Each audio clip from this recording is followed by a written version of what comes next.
ലക്ഷദ്വീപ് സമൂഹത്തിൽ സൈനിക ചരക്ക് നീക്കത്തിനായി കാർഗോ ഡ്രോണുകൾ ഉപയോഗപ്പെടുത്താൻ വ്യോമസേന. കടൽ മാർഗമുള്ള ചരക്ക് നീക്കത്തിന് കാർഗോ ഡ്രോണുകൾ ഉപയോഗപ്പെടുത്തുന്നത് ചെലവും സുരക്ഷാ പ്രശ്നങ്ങളും കുറയ്ക്കുമെന്നാണ് വിലയിരുത്തൽ.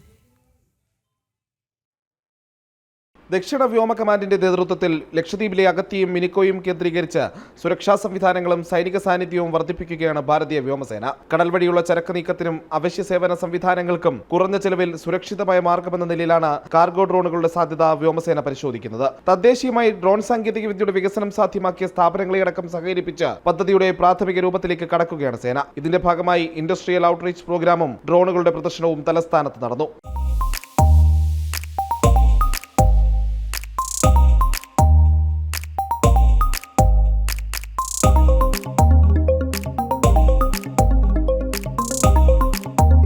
കടൽ മാർഗം കാർഗോ ഡ്രോണുകൾ എന്ന തീമിൽ സംഘടിപ്പിച്ച പരിപാടി വ്യോമസേന ഉപമേധാവി എയർ മാർഷൽ നർമ്മദേശ്വർ തിവാരി ഉദ്ഘാടനം ചെയ്തു. ലക്ഷദ്വീപും ആൻഡമാൻ ദ്വീപ സമൂഹങ്ങളും ഭാരത പ്രതിരോധ ഭൂപടത്തിലെ നിർണായക മേഖലകളാണെന്ന് അദ്ദേഹം പറഞ്ഞു. ഡ്രോൺ സാങ്കേതികവിദ്യയിൽ അധിഷ്ഠിതമായ ലോജിസ്റ്റിക്സ് എക്കോസിസ്റ്റം 3 വർഷത്തിനുള്ളിൽ പൂർത്തിയാകുമെന്നും അദ്ദേഹം പറഞ്ഞു. Lakshadweep and Minicoy Islands, they are our front posts in our protecting our strategic interests.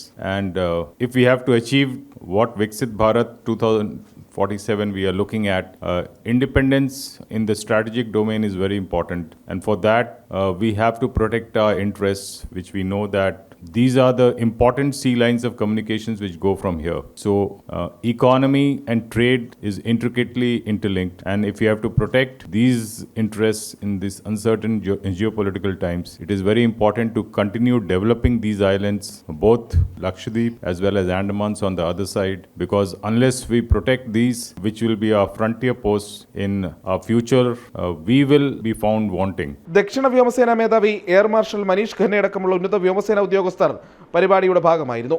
പ്രതിരോധ മന്ത്രാലയം, ഇന്റഗ്രേറ്റഡ് ഡിഫൻസ് സ്റ്റാഫ് ആസ്ഥാനം, തീരസംരക്ഷണ സേന, ഡ്രോൺ മേഖലയിലെ വിദഗ്ധർ, സ്വകാര്യ വ്യവസായ സ്ഥാപനങ്ങൾ തുടങ്ങിയവർ ഇൻഡസ്ട്രിയൽ ഔട്ട്റീച്ച് പ്രോഗ്രാമിന്റെ ഭാഗമായി. ജനം, തിരുവനന്തപുരം.